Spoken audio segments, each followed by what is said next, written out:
Good luck.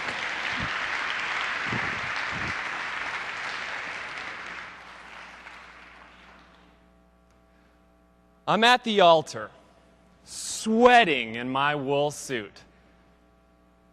She is glowing in her white dress. Asks me the most important question of my life. Ryan, do you promise me? Before I make my commitment, I let my mind rewind like an old school VHS tape. And it takes me back to high school when I would plead with my mom to let me go to parties. Mom, please let me go.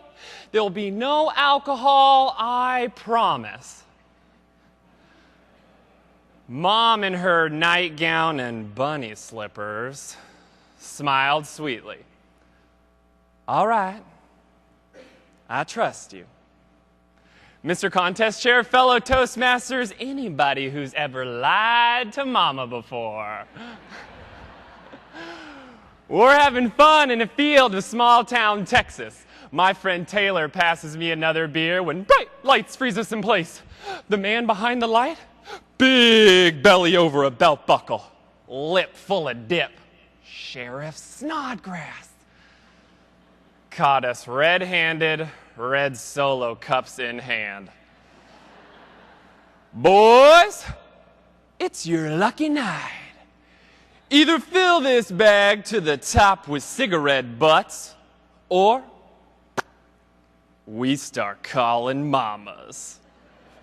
We grabbed that bag, and there we were, three macho teenagers, Taylor, Eric, and, well, two macho teenagers and me. Crawling in a semi-sober state, collecting soggy cigarette butts all night. Next morning, we took that bag, we dropped it off at the station. There is some angry Southern woman yelling in a nightgown and bunny slippers. Like a human bulldozer, Mom plows through the crowd. Son, what happened? Mom, if you ever worried about me smoking, don't. Guys and I had to pick up 5 pounds of cigarette butts. Why, Ryan? There was alcohol at the party, Mom. Son, I'm disappointed. Worse, I can't believe you. Trust is a must. Times have changed. When Dad and I were your age, we picked up 7 pounds.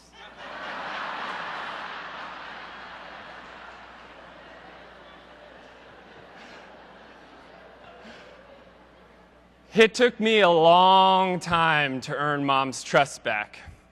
And after a summer of her house arrest, it was my senior year and I became a wannabe entrepreneur. This man offered me buckets of money to build him a website. New car, here I come. I spent weeks hunched in a chair, glued to a screen, typing on a Cheeto-stained keyboard. I finished. We met, handed over the files. He checked for his checkbook, couldn't find it. Promised he would send a check over immediately. No problem. We shook hands. I'll get paid in a couple days. Well, a couple days passed.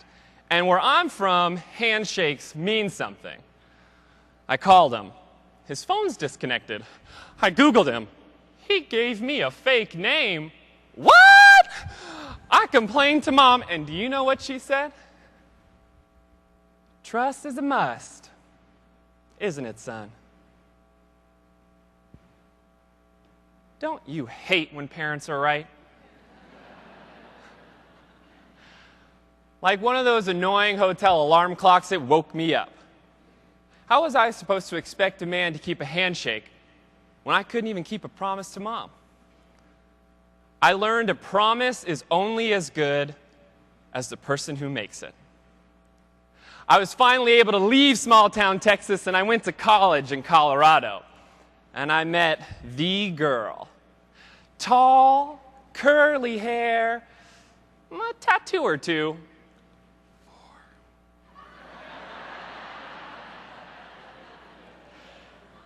She is beautiful, and I'm just some punk with pimples. And after a few hours of laughing, she is bringing home to mama material. A couple dates later, I was upfront and honest. Chelsea, I'm not looking for a girlfriend, I'm looking for a wife. I'm leaving the country, won't be back for 7 months, and I want kids. Warning though, this, 12 pounds at birth. Sorry, Mom.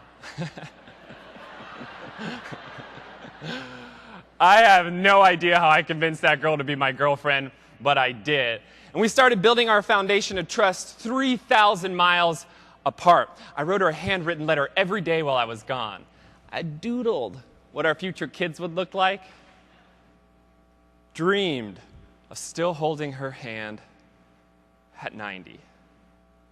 Decided no bunny slippers.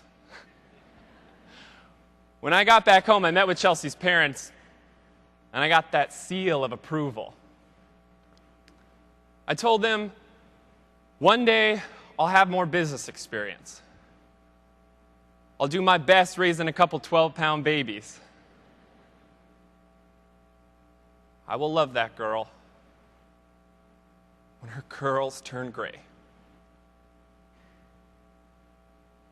Before the wedding, my mom reminded me that trust is a must if I want this marriage to last. I am at the altar, sweating in my wool suit, and Chelsea is glowing in her white dress. Chelsea, I promise,